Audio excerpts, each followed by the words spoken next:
নাই টেলিফোন, নাই রে পিয়ন, নাই রে টেলিগ্রাম। বন্ধুর কাছে মনের খবর কেমনে পৌঁছাইতাম। বলেছিলে তুমি চিঠি দিও মোরে। সেই গানের কলি বাস্তবে রূপ নিয়ে আজ গ্রাম বাংলার অতীতের একমাত্র যোগাযোগের মাধ্যম ডাক বিভাগ ফরিদপুরের চরভদ্রাসনে আধুনিক প্রযুক্তির ছোঁয়া এখন ছিমিয়ে পড়েছে।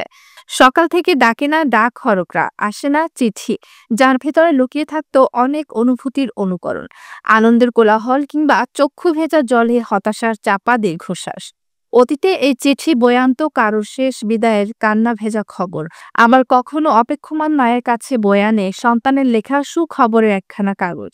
প্রযুক্তির ছোঁয়ায় আমরা যখন অভ্যস্ত ছিলাম না, তখন এই চিঠি যোগাযোগের মাধ্যম হিসেবে ব্যবহৃত হতো। আজকাল চরভদ্রাসন উপজেলার গ্রামেগঞ্জে সর্বত্র প্রযুক্তির প্রভাবে চাপা পড়েছে চিঠির অধ্যায়। শুধু সরকারি নথিপত্র পাঠানোর কাজে ব্যবহৃত হচ্ছে ডাক বিভাগে। এটা সম্ভবত বাংলাদেশে শেষ দেখা গেছে ৯০-এর দশকে। অফিসের খাকি পোশাকের পিয়ন দরজায় কড়া নেড়ে যখন উচ্চস্বরে হাঁক দিত চিঠি, তখন কে আগে চিঠি নেবে এই ভেবে ঘরের শিশুদের মাঝে দৌড় প্রতিযোগিতাও হয়ে যেত। আধুনিক ডাক ব্যবস্থাকে কেন্দ্র করে পৌনে ২০০ বছর ধরে রচিত হয়েছে মানুষের অগ্রযাত্রার ইতিহাস। সে প্রাচীনকাল থেকে এই চিঠির মাধ্যমে উঠে এসেছে মানুষের জীবনযাত্রার ইতিহাস। সৃষ্টিশীলতার বিকাশও ঘটতে দেখা গেছে চিঠির মধ্য দিয়ে। একটি সময় চিঠি ছিল তারুণ্যের উচ্ছ্বাসে, হৃদয়ের আবেগের এক মধুময় পাঠশালা। আবেগমাখা সে চিঠি লেখার অভ্যাস মানুষের মাঝ থেকে হারিয়েই যাচ্ছে। চিঠি লেখার প্রবণতা কমে আসায় এ ভাষার নান্দনিকতা, শৈল্পিকতা হারিয়ে যাচ্ছে। ডাক বিভাগের ডাকপিয়ন হলুদ খামে ভরা গুপ্ত কথা ঝুড়ি নিয়ে ঘুরে ঘুরে যে চিঠি বিলি করত, সেই দৃশ্য এখন আর চোখে পড়ে না। সকাল থেকে হাঁকে না হরকরা, চিঠির ঝুলি নিয়ে ঘরে দরজার কড়া নাড়ে না রানার। যে আমাদের আগের যে ডাক বিভাগের যে সোনালী ঐতিহ্য ছিল, চিঠিপত্র কমে যাওয়ার কারণে কিছুটা ম্লান হয়েছে, কিন্তু আমরা চেষ্টা করছি সেটাকে পুনরুদ্ধার করার জন্য।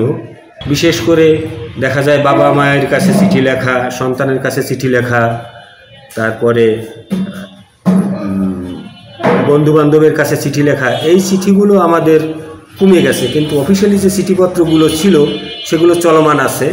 সবচাইতে ইন্টারেস্টিং বিষয় হচ্ছে কি, যে আগে যে আমাদের বিদেশ থেকে যে চিঠিপত্রগুলো আসতো, সেই চিঠিপত্রগুলো পাওয়ার জন্য আমাদের এলাকার যারা প্রাপক ছিল, যারা চিঠিগুলো রিসিভ করতো আর কি, পাইতো, তারা সবসময় উদ্বিগ্ন থাকতো যে কখন আমার একটা চিঠি আসতো। দেখা যায় চিঠিটা আসতে হয়তো বা দেখা যায় যে ১৫ দিন ১ মাস সময় লেগে যেত, কিন্তু একটা চিঠির পর আর একটা চিঠি, মানে লেনদেন, যে একজন প্রবাসী তার পরিবারের কাছে চিঠি লিখছে, উনি আবার একটা রিপ্লাই পাঠাইছে, সেই চিঠিটা আবার সে পাবে, এর জন্য তারা কিন্তু খুব উদ্বিগ্ন থাকতো। যে কারণে মানে এই যে আসলে ঐতিহ্যগুলো আমাদের আসলে হারিয়ে গেছে, এটা আসলে আমাদের স্বীকার করতেই হবে। তবে আমরা চেষ্টা করতেছি যে বিভিন্ন আধুনিক ছোঁয়ার মাধ্যমে যাতে আবার কিছুটা আমাদের অন্তত পুনরুদ্ধার করতে পারি।